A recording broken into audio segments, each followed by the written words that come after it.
De nouvelles modalités, on le disait, pour les voyageurs, notamment depuis et vers la Réunion. On en parle avec notre invitée, docteur Christine Kowalczyk, qui nous a rejoint en plateau. Bonjour, une première question, une première réaction, notamment à ces rebonds du nombre de cas. C'était à prévoir. Vous avez tiré la sonnette d'alarme il y a à peu près 2 semaines déjà.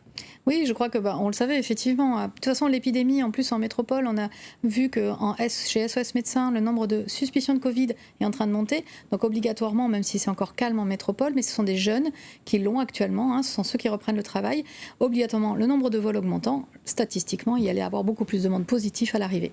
Et ça nous inquiète. Oui, j'imagine. Et vous avez déjà tiré la sonnette d'alarme il y a 2 semaines, et c'est encore le cas aujourd'hui.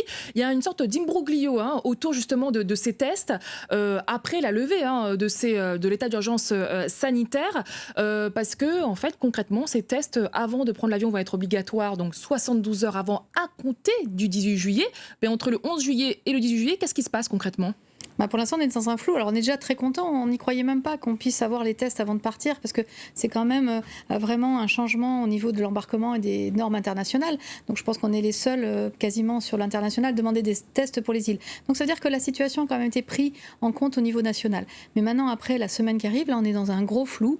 Et c'est vrai que ce qui serait bien, c'est quand même que la préfecture, l'assurance maladie, l'ARS et les professionnels de santé se mettent autour de la table et disent qu'est-ce qu'on fait vraiment, réellement, qu'est-ce qu'on fait pour diminuer les risques ?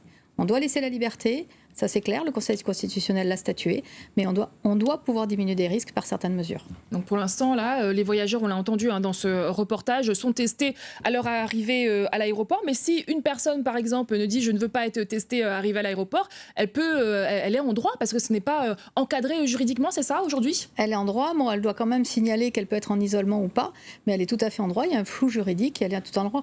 Alors après, je me dis que quand même les gens, on en a suffisamment entendu parler, je pense que la population aussi derrière sait que les voyageurs, quand les patients m'en parlent au cabinet, ils parlent tous du problème des voyageurs, je veux dire quand je suis interviewée, donc je pense que la population derrière va aussi conseiller ces gens en disant quoi, vous n'êtes pas fait tester quand même. C'est vivement conseillé, en tout cas. C'est vivement conseillé et recommandé. Qu'est-ce que vous préconisez à votre niveau, justement ? Un test donc obligatoire avant, mais aussi le test à J7, c'est très important pour vous.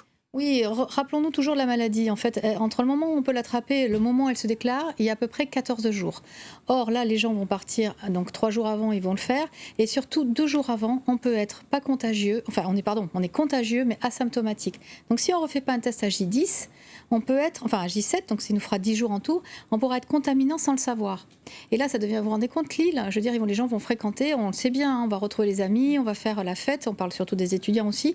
Et donc, s'il n'y a pas ce deuxième test à J7 obligatoire, c'est un grand risque pour la Réunion. Un mot assez rapidement sur les vols entre Mayotte et la Réunion. Vous avez réclamé un test obligatoire avant de venir à la Réunion depuis Mayotte. C'est le cas et les vols sont même donc, on va dire, suspendus entre la Réunion et Mayotte, sauf motif impérieux.